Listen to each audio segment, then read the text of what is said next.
Hello Kay, hello friends. To continue from my last video about oxytocin, friendship, substance in the brain for feeling good when touching an animal, when being around people, when you react, your well, I suppose it's all the things that have to do with being around other people and that make you feel good. Touching, feeling, talking, being a part of, fitting in, possibly, maybe in a culture, a group, which millions of people do.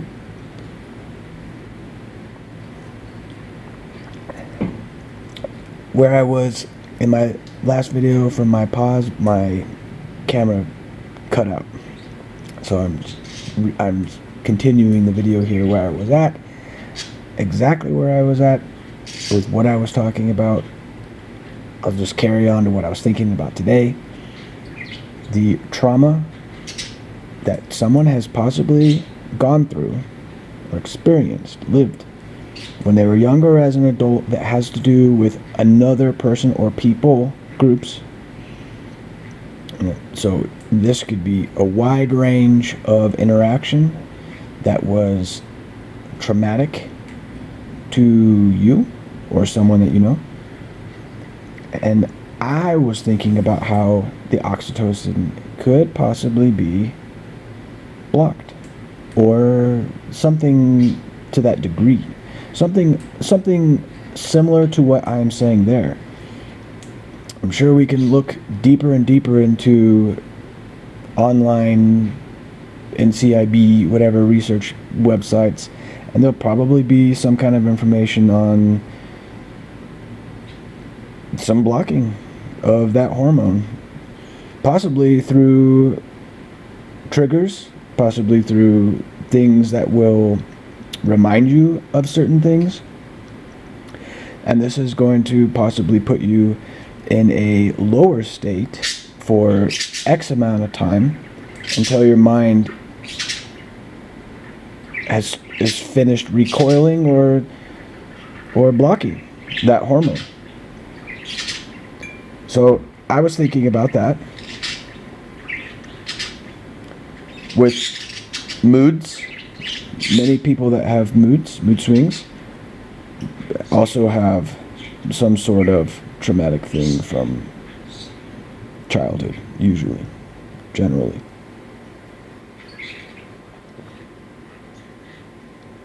And it usually has to do with, you know what. I won't say it.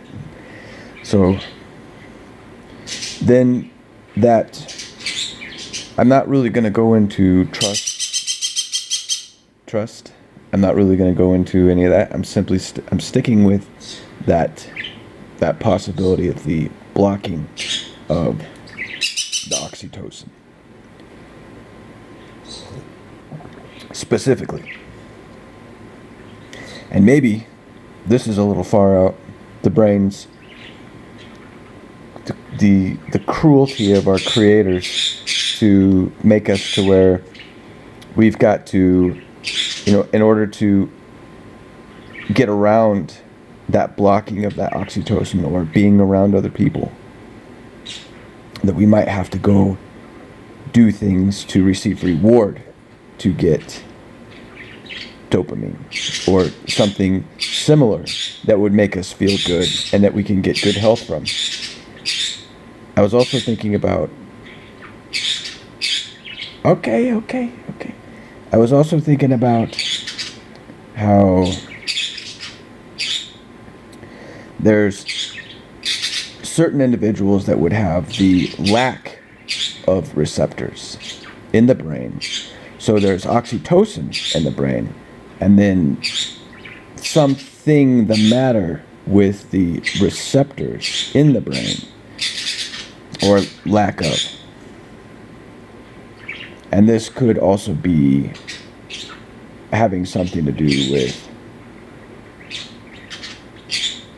certain people that lack empathy or completely isolate without any thought while being isolated that they desire something far out there where they could have some companionship or something along those lines.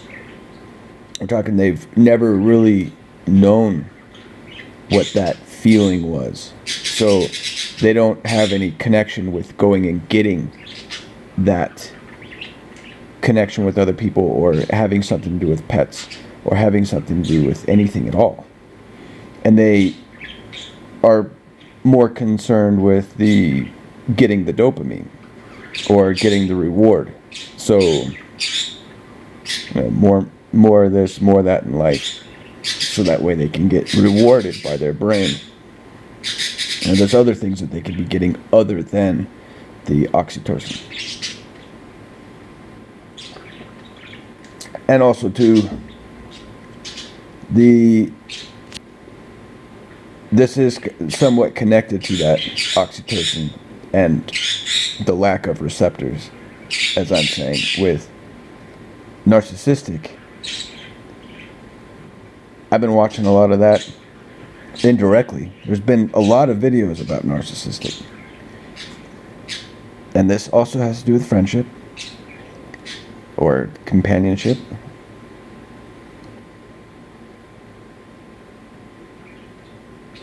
The more and more I think about it, and the more I look at different people,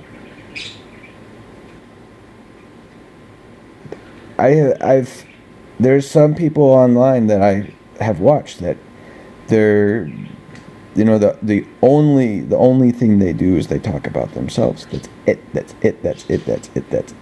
it.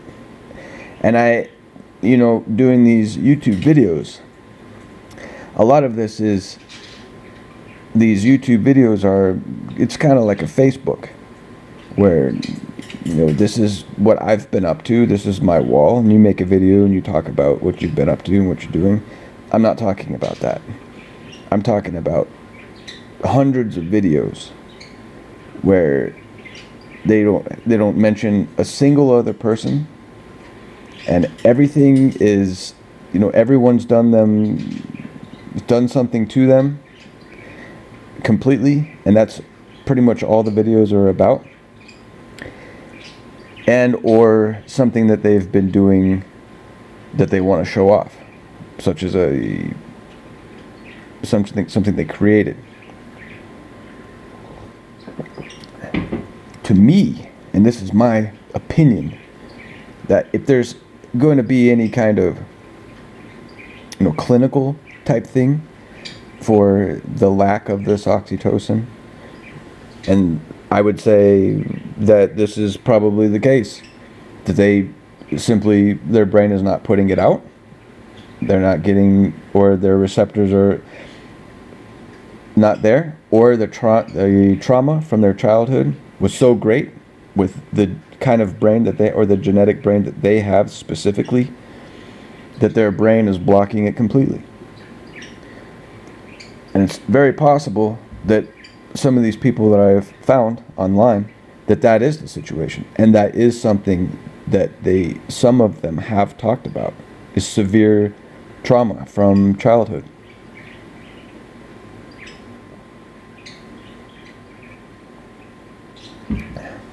I've found probably no one who will ever go into great depth about what they went through. And I don't know if it would do them much good to talk to the public about that. So if I take a stand back and I say, okay, I want to understand, instead of say, these people.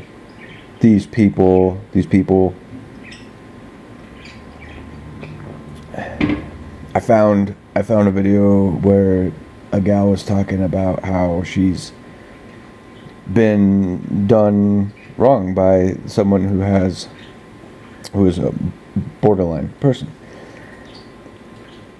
And that's her entire channel is talking about this. Even the name of it is basically, so she's just going on and on and on. So I want to understand what's going on there, because that was traumatic to her, that this boyfriend did her so much that she has an entire channel devoted to this situation. So there's varying degrees of possibilities with the brain, the sensitivity of the brain, where someone can have gone through some love, and then there's a breakup, and then there's that attachment to that person, and then possibly this, as I was pointing out, that the brain is going through a defense mode, blocking, which is such a cruel thing for the brain to do. Maybe it's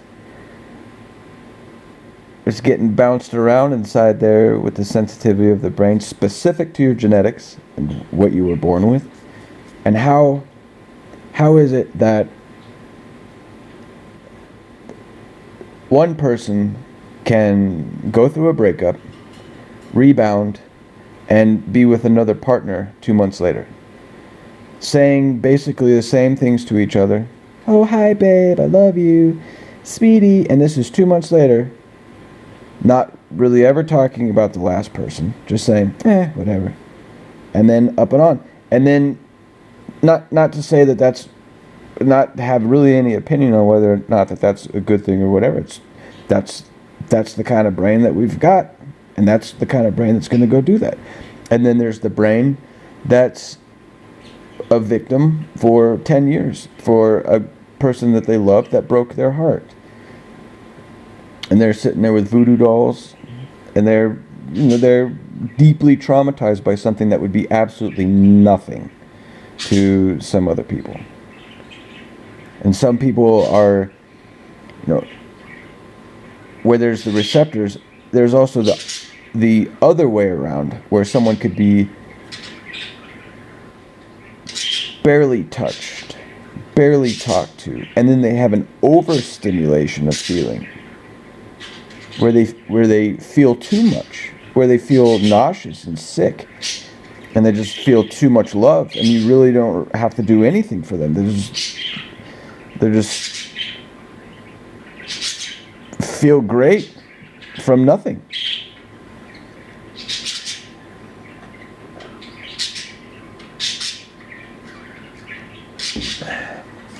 That could be some of the moods that a borderline might go through. And I've seen some videos where they talk about how a narcissistic person will prey on a borderline person. Which, I don't know about you, a borderline can be moody. That's a moody person. So I wouldn't really say that a borderline person is a lamb and a narcissist is a lion. I wouldn't really say that. Personally, that's my opinion.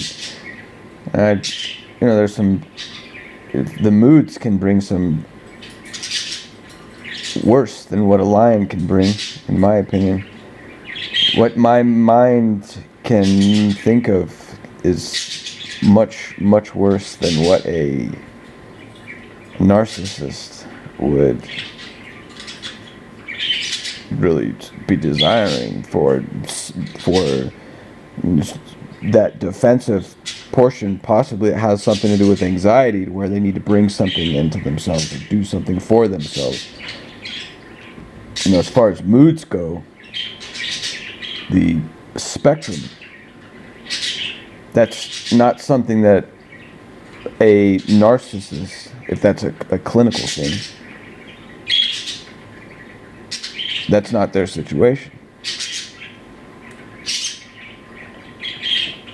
Sure, there's always the possibility that they are a moody narcissist. Yes, that's possible too.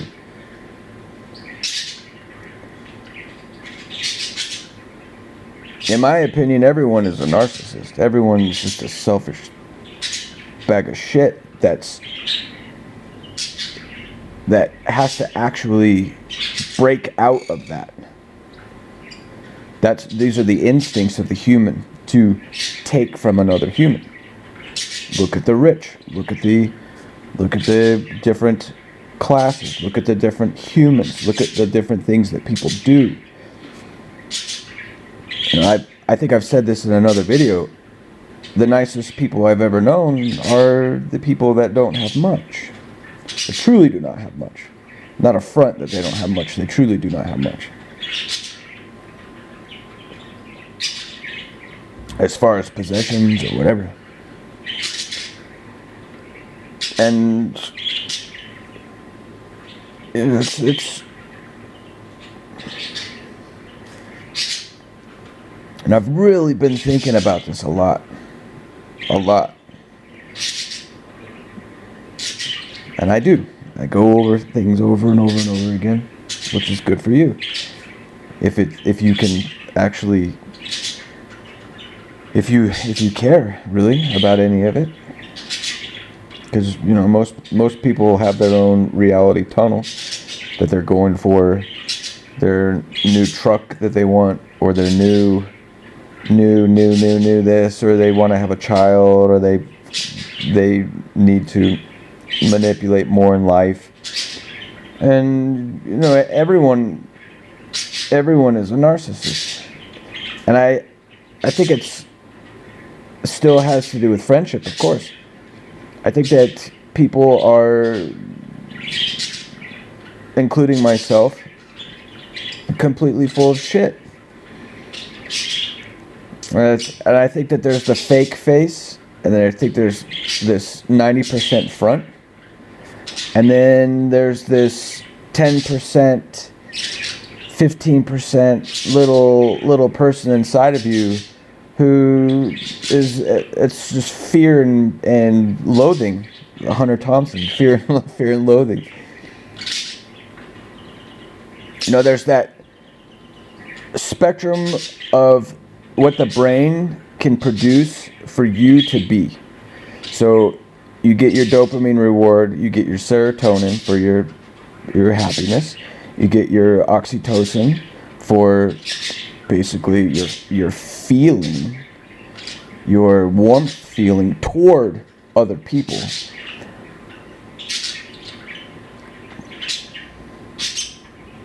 And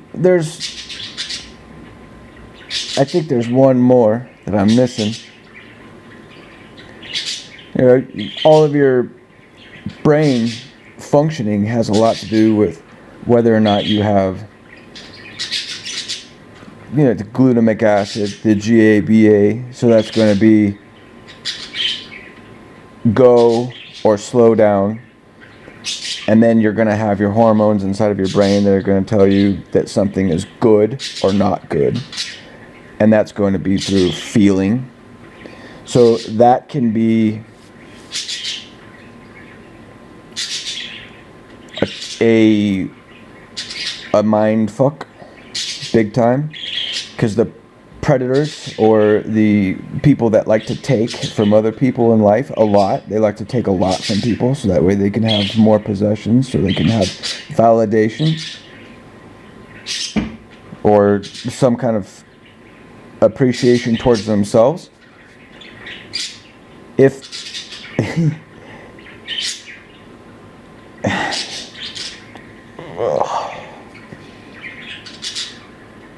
I'm getting carried away here. I think it's basically, you know, your brain is going to tell you what's up.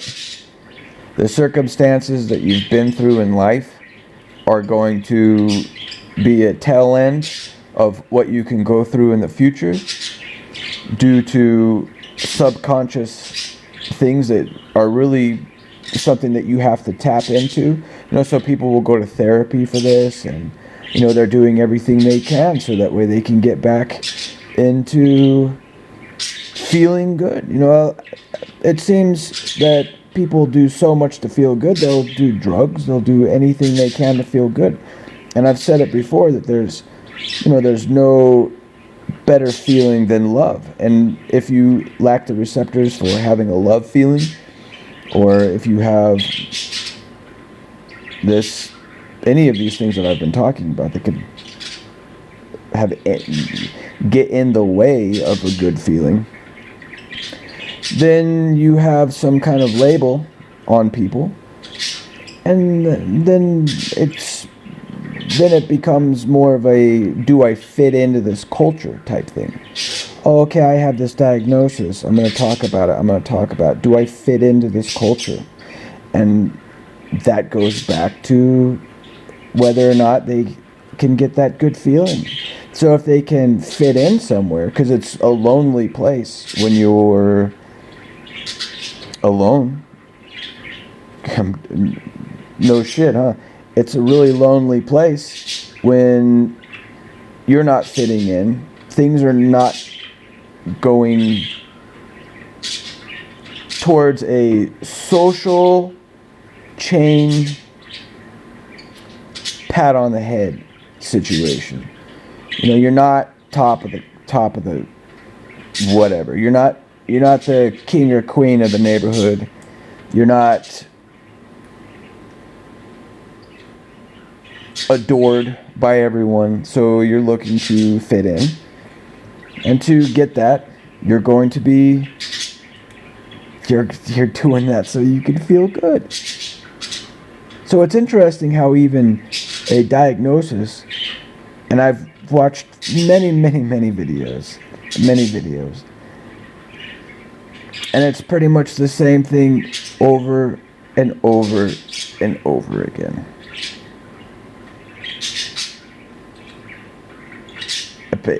I can go into depth about that later.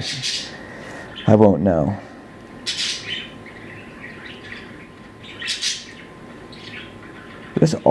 I am staying within the realm of friendship here.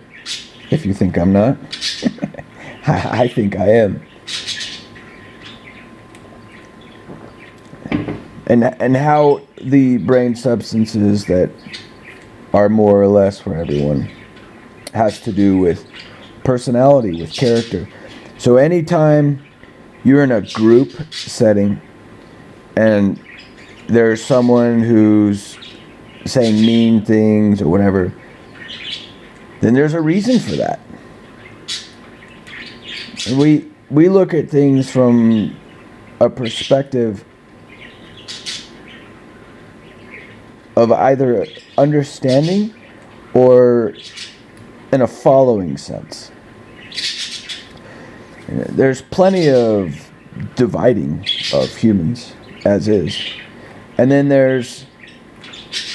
it goes even further into what you were born as, what you were growing up to be is what you were going to be anyways.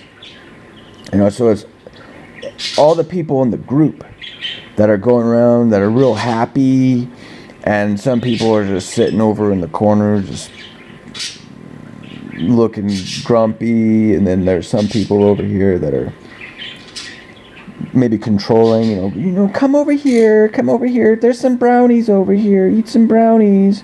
Hey, this all sound familiar to you? Yeah. And so, or there's someone over here screaming at kids, and then there's someone over here that's very attached to some animals that they have, something along these lines. Why are not all these people at the gathering all doing exactly the same things?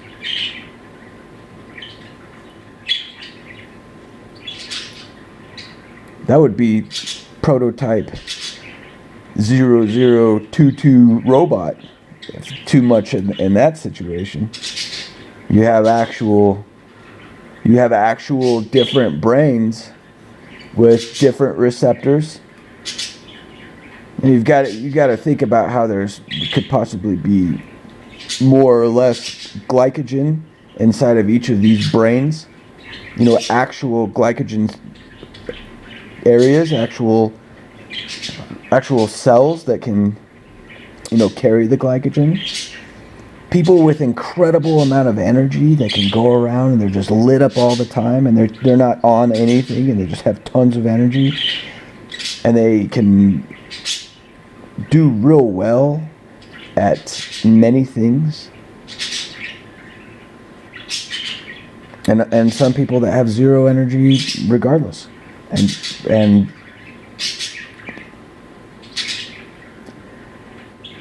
yeah, and do their thing. They play crossword puzzles and do whatever, watch game shows, and then get to 80 and go out.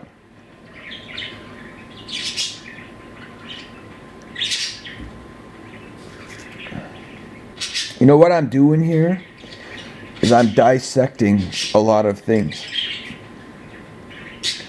It's much different than me sitting there talking about myself. It's much different than me sitting there talking about how friendship is so horrible and people don't love me and whatever. I'm actually looking at the brain, and I'm thinking about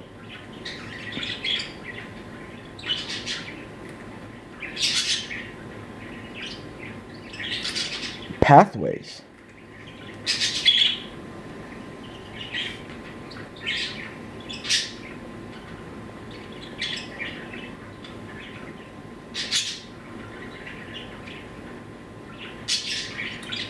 I've seen a lot of people that are hurt and they're lonely,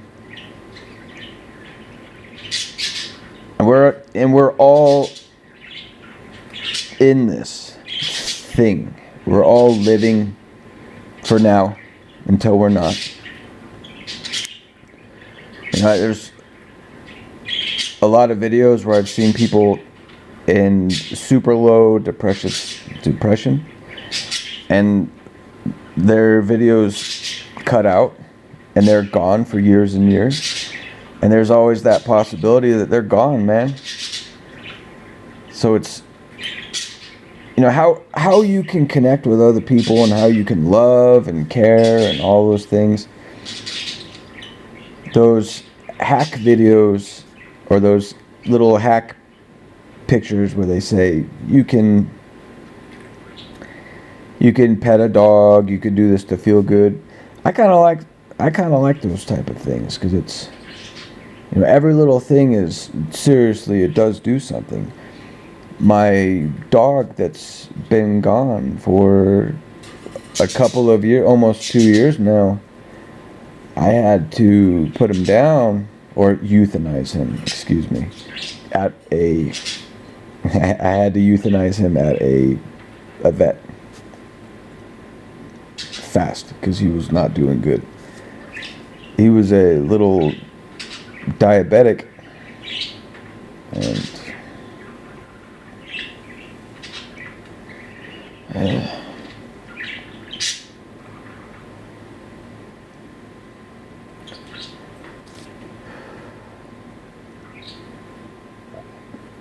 well, he was probably about maybe 7 when he had the diabetes. Was overnight, basically.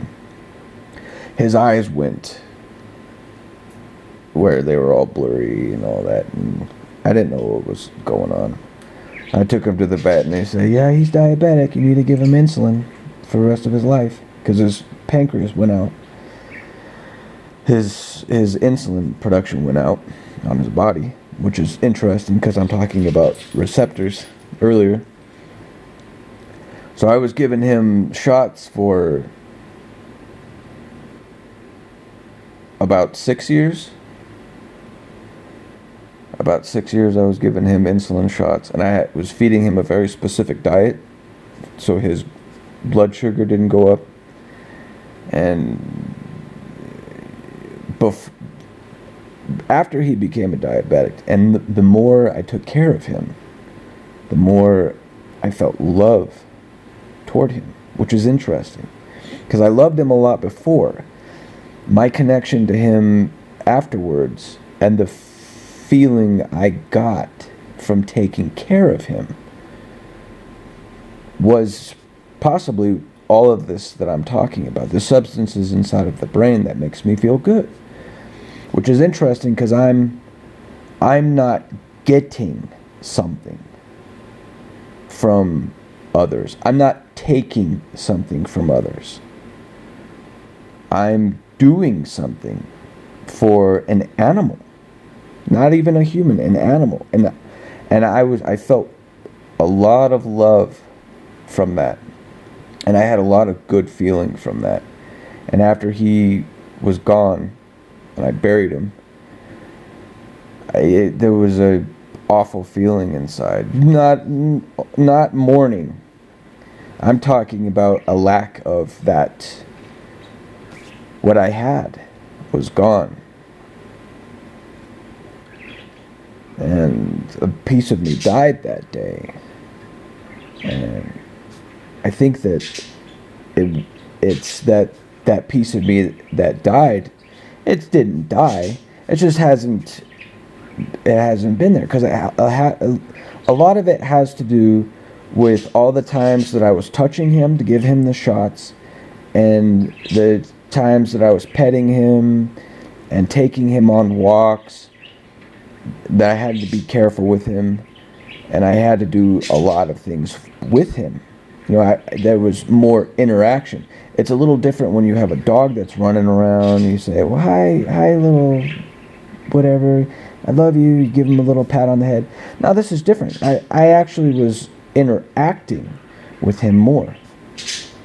Now, there's the cliche, the family that stays together, or whatever, does things together, stays together, loves each other, stays together. There's a family down the street that they're always together, always.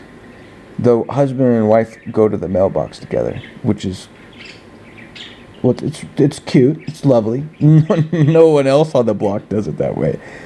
Their kids are always together, out in the front playing. These people, they stay close to each other, and they're always real happy, and they love each other. It absolutely is true, in my mind, that if there's no interaction with other people, that your health will decline. There's no doubt in my mind. That's the cruelty of our creators, that you will either have something to do with others, or you will perish. And it's not really you're going to shrivel up Wizard of Oz, Dorothy shrivel, the wizard shriveling up. I'm not talking about that. I'm talking about a slow decay of your health. It's imperative. It's critical that you have some kind of interaction. And if you truly never had that oxytocin, or whatever it is inside of your brain where you have a good feeling towards being around other people, then you possibly have found other ways to keep your health up with dopamine, by doing 70 hours of this and that, so that way you can feel really good and fit, and how many times you can get laid in the week, or whatever it is. There's got to be ways to get around it. There has to be, for people that lack that portion of that brain substance in any of the ways that I've discussed. It really is. So if you isolate yourself and you think about how, it would be nice to meet some people. I don't know though. It would be nice to do, I don't know though. I'm saying that going out and having something to do with someone, however it can accommodate your anxiety or whatever it is that your hang-ups, I say do it.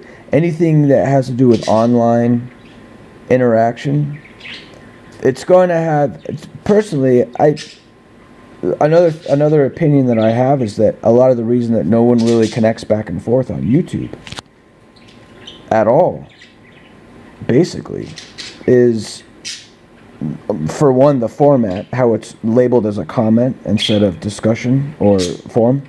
In the bottom, a comment is where it's just one way. I have a comment, Oh, that's really cool that you do that. It's great. Yeah, okay, whatever. Yeah, I have 5 million views and 3,000 comments. How the hell am I going to get around to you, bud?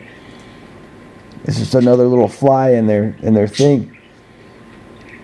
Yeah, I think that there's a difference between actual physical contact and online contact. I still get something, I get a good feeling from online contact. It's not the same as physical interaction. And the sad thing is that physical interaction usually involves bars, church, or something that has to do with your 40 hours. And that to me is stupid. I hate that. I'll strike up conversation in all kinds of weird places, and people are baffled. They're dumbfounded. They're, what? Huh? Oh, okay. And they usually want to get away real quick.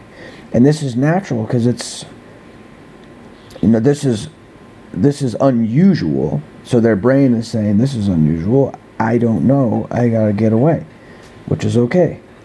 And sometimes some people are talking to me out of nowhere. I'm saying, I don't really want to talk to you right now. I'm gonna skid up. I'm gonna go because you've been drinking or whatever. I don't really want to talk right now. I'm not interested. So that's understandable too. So with the online connections, the thing with this YouTube situation where people are mostly concerned with numbers, subscribers, with something that they can bring towards themselves, which is kind of stupid because YouTube is set up to slowly cut you away if you don't notice that. Every year with their annual new agreement, they're putting new stuff on that takes something away from you. So all these videos that you're making that you're putting everything into, you're gonna get screwed on unless you're one of their fucking people, a very specific person. It kills me that more people don't use this website to connect with people. And I could go to a forum, and if you go to a forum right now, they're pretty much, it's a ghost town at some of these forums. And yeah, I'm looking at the numbers. I'm looking at, okay, there's 100 people that have visited this forum. And I'm looking, this is one of the biggest forums on the topic of mood swings, or this is one of the biggest forums on this or this and that. 10 years ago, 15 years ago, those things would have been hot to try. Those things would have been lit up with people talking. So people are going away from that, going over to YouTube to have a one-way situation now where there's less conversation, there's less interaction. I don't know about you, that doesn't look too good. That does not look good. So the less interaction people are going to have with themselves in public, and then they're not getting that public interaction online, they're not getting that in-person interaction, they're not getting the touching, the feeling. When you're around people and they touch you on the shoulder, hey bud, how you doing, friend? You're not going to get that. You're not going to get a hug. You're going to get an XO type with a heart.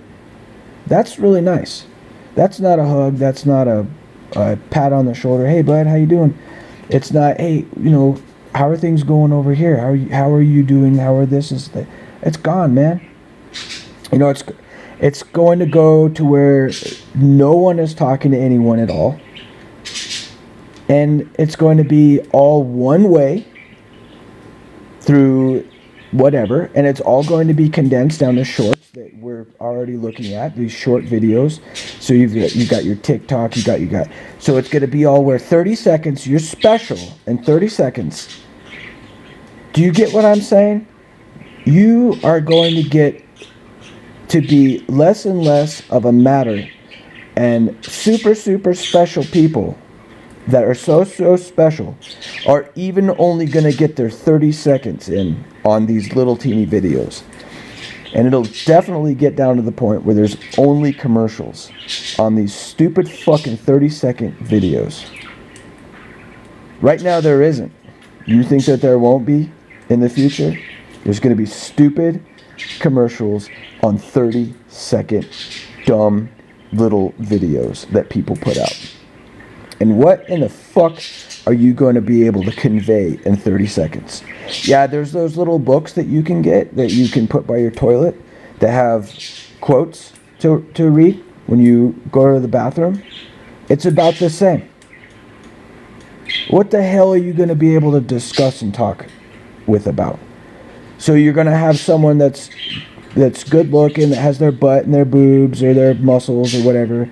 30 seconds, they're going to have some ridiculous video.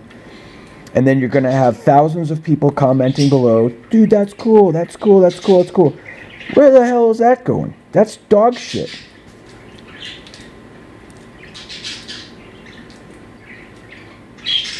What is that going to do for your oxytocin? It's going to do a whole lot for the dopamine on the person in San Diego that's doing real well for themselves. What is it going to do for Joe Dick in Iowa, Toledo? What is it going to do for a person that's 400 pounds sitting in their room crying about how no one loves them because they're fucking 400 pounds or whatever? As cruel and cold as this society can be, when I've seen lots of people with hearts, and I've seen lots of people with compassion, and I've seen people that interact with other people in public, even though that's drying out massively in comparison to how it was 20 years ago, 25 years ago, easily.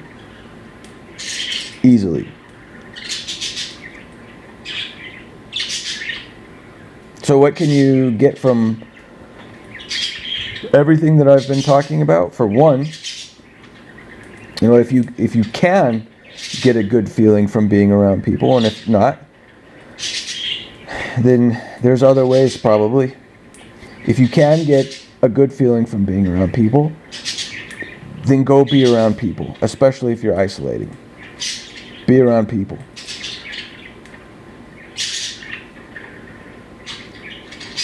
And I would say in a non-controlled situation, outside of cultures. Actually going out and being around people, even if you have to go to a dog park and just make a little bit of conversation. If you